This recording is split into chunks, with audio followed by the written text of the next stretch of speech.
წელში გორის უნივერსიტეტში მოხდა ხელმძღვანელი პირების შეცვლა და გორის უნივერსიტეტში რექტორის მოვალეობის შემსრულებლად და ადმინისტრაციის ხელმძღვანელის მოვალეობის შემსრულებლად მოგზაურდნენ გიორგი სოსიაშვილი და შალვა სრესელი. სწორედ მათ მიერ იქნა უკანონო ქმედებები ჩადენილი, რაც უკავშირდება ჩვენს სამსახურის უფროსებისა და განყოფილებების უფროსების და არა მხოლოდ მათი, სხვა უამრავი თანამშრომლის სამსახურიდან ასე ვთქვათ დათხოვა და სხვათა შორის ეს დათხოვა მოხდა პირადი განცხადების საფუძველზე, პირადი განცხადება წყალებში.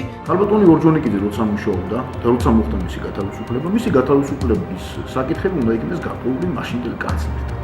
კიდევ იმის გამო, რომ შალვა სრესელი და გიორგი სოსიაშვილი მართებოდნენ კონსტიტუციური უსაფრთხოების დეპარტამენტიდან კერძო დუჩიძისა და კახა გამბლიშვილის დავალებებს ასრულებდნენ.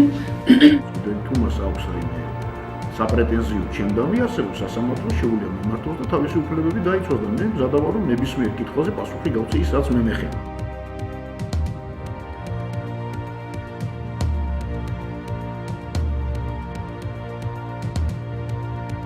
მინისტრის ინიციატივის შემდგომ მეც და არა მარტო მე არიან კიდე ჩემი ყოფილი კოლეგები, რომლებიც დავწეროთ განცხადებები სამსახურში აღდგენასთან დაკავშირებით, მაგრამ ჩვენ მივიღეთ უარი რაღაცა გაურკვეველი შინაარსის წერილი მივიღე მე პირადად.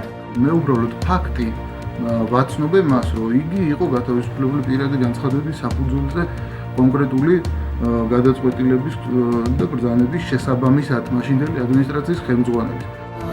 1 ოქტომბრის შემდეგ ქვეყანაში შეიცვალა პოლიტიკური ვითარება. სოსიაშვილმა ერთ-ერთი თანამშრომლის საშუალებით გამაგებინა და ასეთი მესიჯი გამომიგზავნა, რომ მე მინდოდა ჩემთან შეხვედრა. რატომღაც მგონია, რომ ეს რაღაც გარიგებაში შემოდიოდა სოსიაშვილი. ახალ რეალობაში რატომ გაუჩნდა სურვილი სოსიაშვილს და რატო ქონდა ეს განცდა, ესე იგი რაღაც აწუხებდა, რაღაცა დანაშაული აწუხებდა და იმიტომ. თუმცა ამის შემდეგ მე რო უკვე ოფიციალურად მივმართე განცხადებით, მან უარი მითხრა. მან კი არა ხურბალაძემ კიდევ მეორე უარი მიპასუხა. გარიგებაზე საუბარი ადამიანი იყო მოსული და მე უთხარი ასეთი რა, რომ მე შემიძლია თქვენი კანდიდატურა შევთავაზო კანცლერს, მაგრამ მან უნდა ეს მისი უფლებაა დაგნიშნო თუ არ დაგნიშნო. ახალ სამსახურს ვაყალიბებთ, თქვენ გითხრიათ ასეთი რაღაც და ხელმძღვანელად თქვენ მოგიაზრებთ. არა, მე სამსახური შეიძლება ჩამოვაყალიბო მომავალში და მაგ კიდევაც ამის რაღაც გარკვეული ხედვები შეიძლება რამდენიმე სამსახური კიდე ჩამოვაყალიბო, მაგრამ სამსახურის უფროსად ვინც დაინიშნება ეს არის კანცლერის გადასაწყვეტი, ჩემი გადასაწყვეტი არ არის. იცით რა, იმ კონკრეტულ თანამდებობაზე, რომელსაც იგი აღდგენას ითხოვს, ჩემი მოსვლის შემდგომ მუშაობს ადამიანი. მაშინ მე ის გავაგდო რატო? იმიტომ რომ მაშინ ამან მაშინდელ ადმინისტრაციის ხელმძღვანელთან რაღაცა ვერ გაარკვია თუ რაღაცა ვერ ჩამოყალიბდნენ თუ არ ვიცი მართალია თუ ტყუილია.